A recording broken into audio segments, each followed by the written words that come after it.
800 hamburgers seront confectionnés par la vingtaine de salariés en cuisine. Chacun à son poste, pas le temps de se parler.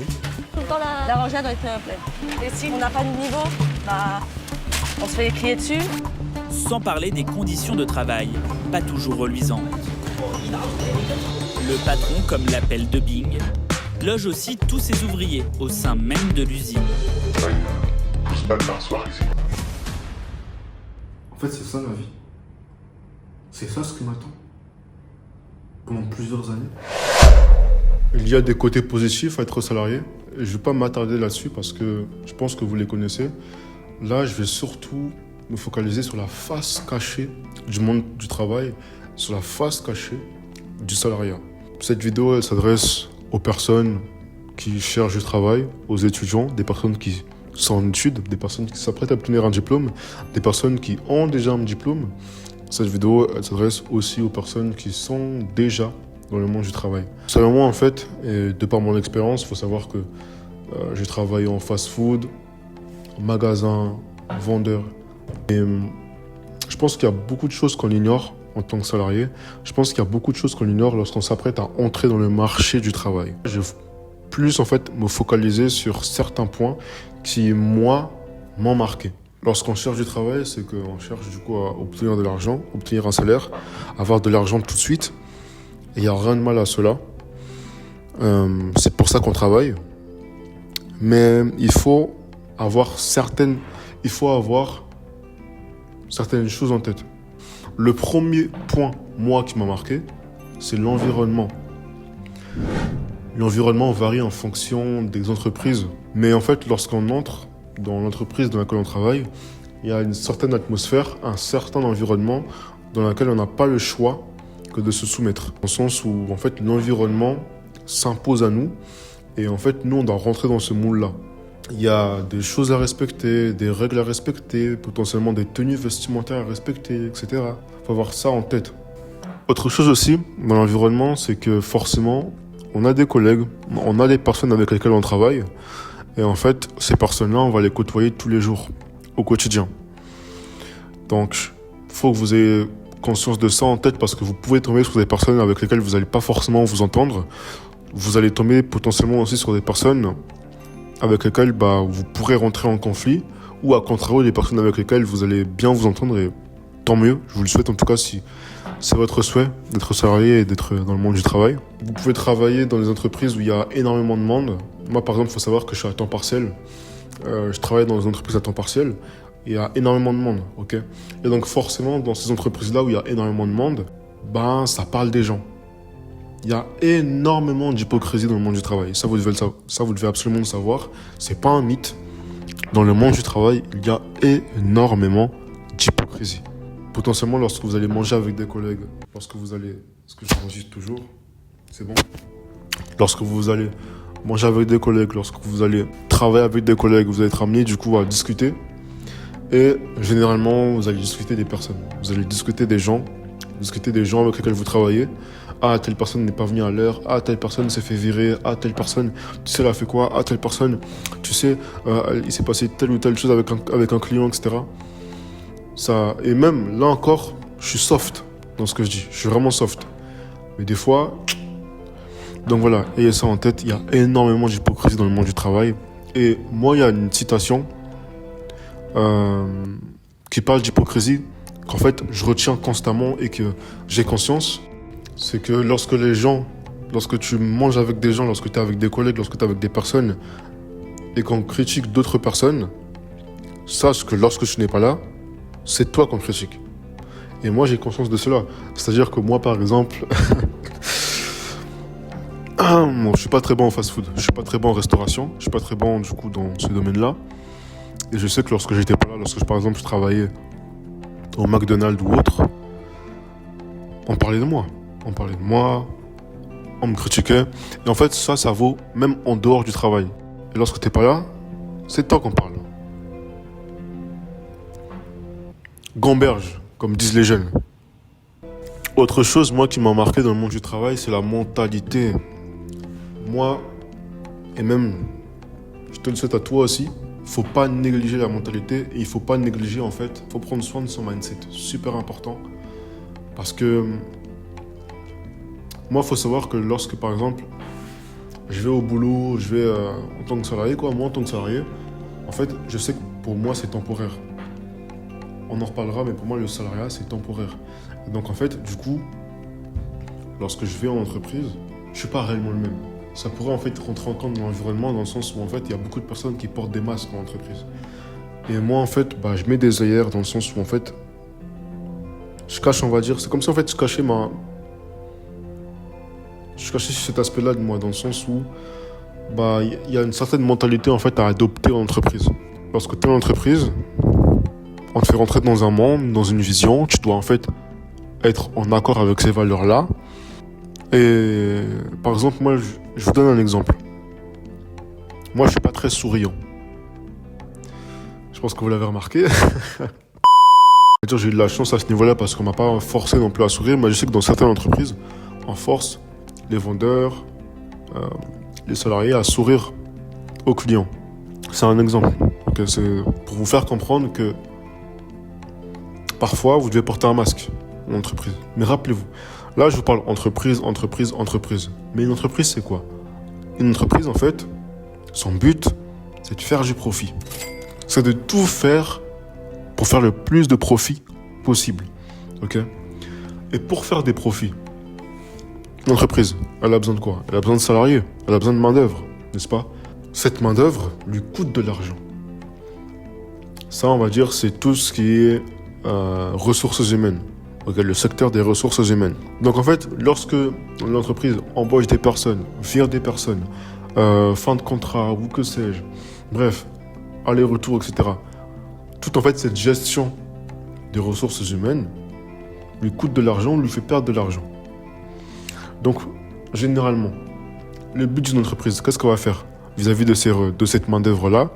En fait, elle va chercher à fidéliser cette main-d'œuvre. Ce que beaucoup de personnes oublient, c'est que certes, une entreprise, elle veut fidéliser ses clients, mais elle veut aussi fidéliser sa main-d'œuvre.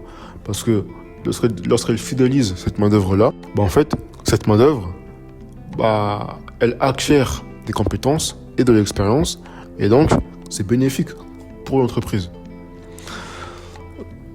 Où est-ce que je vais en venir?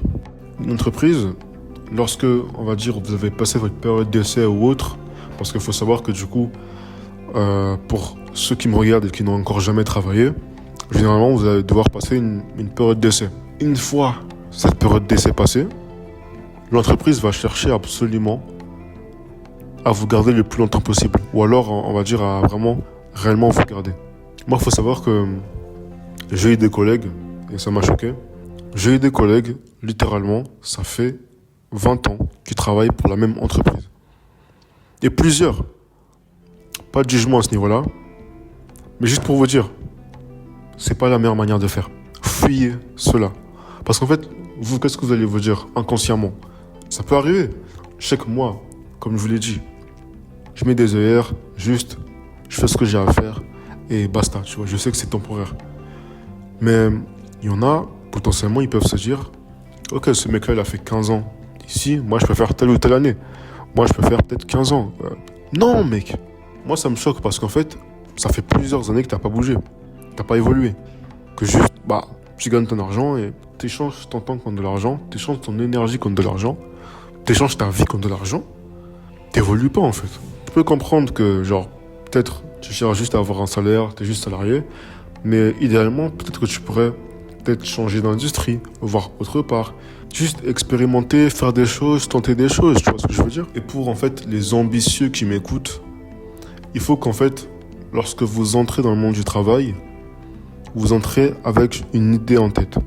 Pour vraiment ceux qui veulent évoluer, qui veulent vraiment évoluer dans tous les domaines, financièrement, mentalement, spirituellement, le salariat, c'est temporaire. Parce que lorsque tu es salarié, généralement, tu vas gagner 1500, peut-être 2000 euros. Ayez en tête que vous êtes en situation de précarité. Parce que littéralement, c'est le cas. Je sais que toi, t'aspires à plus. Dis-toi, aie en tête que le salariat, c'est temporaire. Que la précarité, c'est temporaire. Lorsque tu es salarié, ok, et là je te le dis, le salaire doit être un moyen de financer tes objectifs à toi, tes rêves à toi. Je sais que parmi ceux qui regardent cette vidéo, potentiellement, il y a des futurs producteurs, des futurs acteurs, des futurs chanteurs, des futurs entrepreneurs, des personnes qui veulent monter des projets. Mais garde en tête du coup que peut-être que tu vas être vendeur à Foot Locker ou que sais-je, ce salaire-là doit te permettre de financer ces projets-là. Parce que la majorité des personnes qui sont salariées, en fait, tournent en boucle. Le salaire est pour eux un moyen de penser les blessures qu'ils ont. Lorsque tu es salarié, tu es exploité. Et tu ne prends pas forcément du plaisir à faire ce que tu fais. Et je le vois tous les jours. Tu ne prends pas du plaisir à faire ce que tu fais. On te hurle dessus, tu dois demander par le toilette et tout. Enfin, tu ne prends pas du plaisir à faire ce que tu fais. Mais, tu te consoles avec le salaire que tu as. Donc en fait, tu tournes en boucle, littéralement.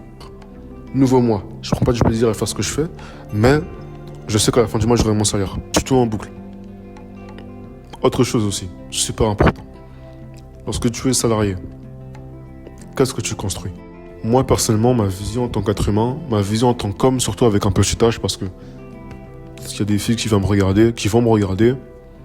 Je suis désolé, je suis pas une fille, donc je préfère me focaliser sur les mecs qui me regardent. On veut tous créer quelque chose. On veut tous laisser quelque chose. Construire quelque chose. Potentiellement bâtir un héritage. Bâtir un héritage vis-à-vis des finances, vis-à-vis des connaissances, vis-à-vis d'immobilier ou que sais-je. On veut tous laisser quelque chose. Mais lorsque tu es salarié, qu'est-ce que tu laisses? Qu'est-ce que tu construis? Parce que là, justement, du coup, je parlais de mentalité. Mais tout ce que je viens de vous dire, projet, construire, etc. En fait, le salariat et l'environnement, la mentalité du salariat dans le monde du travail, on vous éloigne de cela. Moi, c'est ce que j'ai ressenti. On vous éloigne de cela. Parce qu'en fait, lorsque tu rentres dans le monde du travail, généralement, ce qui va se passer, c'est que tu vas te prendre une grosse baffe, une grosse gifle. Tu vas te prendre conscience que la vie, en fait, elle est vraiment pas simple. Et donc, en fait, généralement, les gens ont tendance à oublier leurs rêves, mettre fin à leurs rêves. Je sais à quel point c'est pas facile. Je sais à quel point lorsque tu rentres en fait dans ce monde-là, tu te dis mais en fait c'est ça la vie. C'est ça ce qui m'attend pendant plusieurs années. Moi qui avais des rêves, moi qui voulais faire ci, qui voulais faire ça, c'est ça la réalité, c'est ça la vie. Mets un pouce à cette vidéo, mec. Mets un pouce à cette vidéo et oublie pas ce que je vais te dire. Réellement.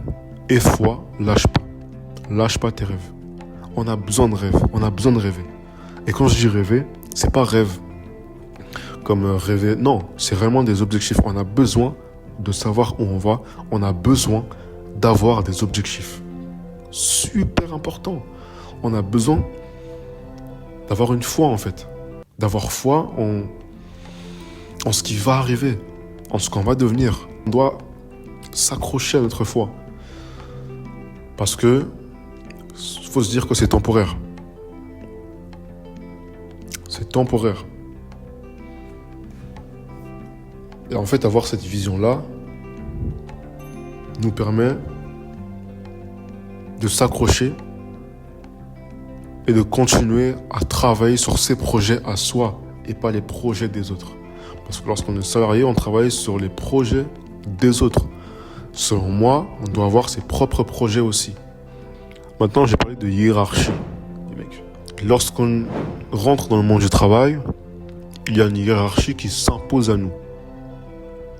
Généralement, on est tout en bas. Parce que là, je parle plutôt des salariés. Petit aparté, si tu es un employé qui me regarde, potentiellement qui touche entre 4, 5, 6 000 euros par mois, encore une fois, selon moi, c'est vraiment personnel, c'est pas la situation idéale, c'est pas la situation rêvée, mais c'est respectable. Je peux comprendre que tu es employé, que tu touches relativement une bonne source de revenus, tu aimes ce que tu fais, c'est respectable, il n'y a pas de souci à ce niveau-là. Maintenant, moi je parle surtout des personnes qui sont en bas, qui sont salariés, qui ont une situation, qui sont en situation de fragilité, ok? Il y a des gens au-dessus de toi, t'obéis à des ordres, et en fait, ça, c'est vraiment la face cachée de l'iceberg. Parce que, tu vois les employés, ceux qui te donnent des ordres, en fait, ils vont te donner des ordres, mais gentiment. Ah, fais ci, fais ça, ils vont toucher ça. Ils vont te parler gentiment. En fait, il va y avoir une relation qui va s'établir entre vous. Et tant mieux. Moi, voilà, j'ai eu des managers qui ont été sympas, avec qui je m'entends bien, etc. Il n'y a pas de souci à ce niveau-là. Mais moi, je suis quelqu'un de rationnel. Et en fait, être rationnel te permet d'avoir un point de vue rationnel basé sur des faits. Tu obéis à des ordres, tu veux exploiter parce que l'entreprise pour laquelle tu vas travailler va toucher un énorme chiffre d'affaires. Et toi, sur ce chiffre d'affaires, tu vas toucher un petit pourcentage.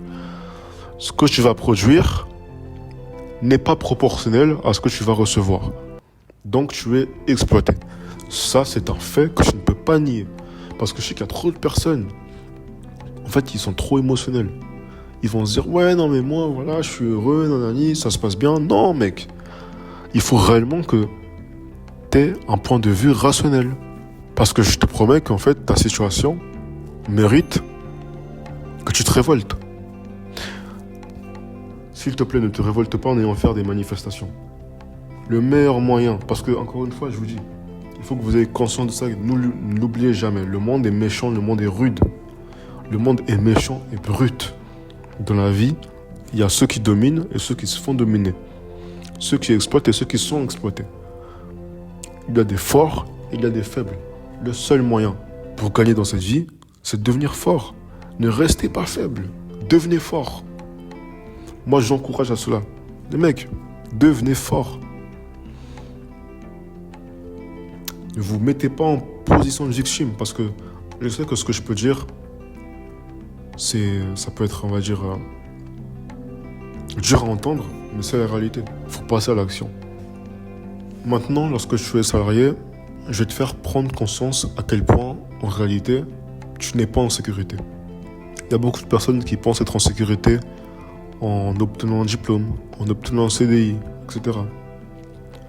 Mais en réalité, je suis convaincu que ces personnes-là en ont conscience. Tu n'es pas en sécurité. Et tu le sais au plus profond de toi. Moi, je m'attardais sur une seule chose. Parce que j'ai pas envie que cette vidéo dure trop longtemps. Il y a beaucoup d'aspects. Il y a beaucoup de choses qui pourraient expliquer, qui pourraient justifier la raison pour laquelle tu n'es pas en sécurité. Moi, je m'attardais sur une seule chose. Tu n'es pas en sécurité en tant que salarié parce que tu es remplaçable. Si on fait pas, on se fait taper dessus. On se fait remplacer. Moi, j'ai eu des collègues qui, en fait, ça faisait plusieurs années qu'ils travaillaient dans l'entreprise pour laquelle ils travaillaient et qui souhaiteriez, enfin, excusez-moi pour moi, je suis fort quand j'ai quelque chose d'important, souhaitaient avoir une augmentation. Une augmentation pour 50 ou 100 euros. Bref, ça c'est autre chose, autre débat. Mais bref, des collègues qui souhaiteriez avoir une augmentation. Tu sais, j'étais dans ce mood dans le sens où, ouais, moi franchement, faut que j'ai une augmentation parce que sinon, si j'ai pas mon augmentation, je me barre. Je quitte l'entreprise. Ok mec, mais tu sais que, en fait, si tu quittes l'entreprise, il y a d'autres personnes qui font la queue et qui seraient heureux d'avoir ta place. T'es remplaçable. Peu importe le poste où tu es remplaçable. Parce que si tu pars, il y a d'autres personnes qui sont là pour reprendre ton poste. Et moi, je l'ai vu. Et en fait, tu as une certaine pression vis-à-vis de cela. Et les managers, les employés, peuvent justement aussi profiter de cette pression-là. Bien que eux aussi soient remplaçables d'ailleurs. J'en profite aussi pour parler justement du fait de devenir irremplaçable. Parce que lorsque je suis irremplaçable, c'est là en fait où tu fais la différence dans ce monde. Votre priorité ne devrait pas être un diplôme, ne devrait pas être un CDI, ni un métier, ni un travail, non. Votre priorité devrait être de devenir irremplaçable. Dans ce monde, vous devez chercher à devenir irremplaçable. De par l'image que vous renvoyez, l'image extérieure que vous renvoyez, de par vos compétences, vos connaissances. Et en fait, c'est pour ça que moi, j'aime pas ce concept de métier, d'avoir un métier. Juste d'avoir un métier, un travail, un boulot. Non. Selon moi, une personne ne se résume pas simplement à un métier. Ah, je fais tel métier. Non. Tu peux avoir plusieurs compétences. Et c'est ces compétences-là qui feront de toi une personne irremplaçable. Maintenant, tu peux être irremplaçable à ton échelle, toi. C'est-à-dire la notoriété que tu as à ton échelle, la réputation que tu as vis-à-vis de ton entourage, de ton réseau. Ok, là tu es irremplaçable à petite échelle et franchement c'est déjà très bien. Maintenant, moi j'encourage les personnes, je t'encourage toi à devenir irremplaçable mais à grande échelle. Et comment on devient irremplaçable à grande échelle? Via les réseaux sociaux, via internet. Vous pensez que toutes ces personnes qui font des vidéos, ces influenceurs, entre guillemets, ces créateurs de contenu, vous pensez que ces personnes-là sont remplaçables? Vous pensez que, certes, on peut ou pas l'aimer, KSC Nat, Asho Speed, toutes ces personnes-là, Logan Paul, toutes ces personnes-là qui ont, on va dire, une image sur les réseaux, vous pensez que ces personnes-là sont remplaçables? Travaillez sur vous, travaillez sur votre image, sur votre valeur perçue, sur ce que vous apportez aux gens, sur ce que vous apportez à la société. C'est ça qui feront de toi une personne irremplaçable. Devenez irremplaçable. Travaillez sur vous. Travaillez sur vos compétences. Ayez une valeur. Parce que croyez-moi, simplement en tant que salarié, peu importe l'entreprise, votre valeur perçue est restreinte. C'est tout pour moi les mecs. Je ferai sûrement d'autres vidéos à ce sujet-là parce que c'est un sujet sensible et super important. Je tenais simplement à faire cette vidéo. Donnez-moi votre avis en commentaire les gars, c'est super important. Quelle est votre vision du monde, votre vision en tant que salarié? Parlez de votre expérience. Peut-être que vous aussi, vous avez des expériences à nous faire partager en tant que personne qui a longtemps été salarié ou quoi. Partagez ça en commentaire. Je pense que cette vidéo pourra servir à énormément de personnes qui s'attendent en fait qui ont une certaine vision du salariat, qui est erronée de nos jours, surtout avec la montée de l'IA qui arrive. Donnez votre avis en commentaire les mecs et on se retrouve pour une prochaine vidéo. Ok? Pouce bleu.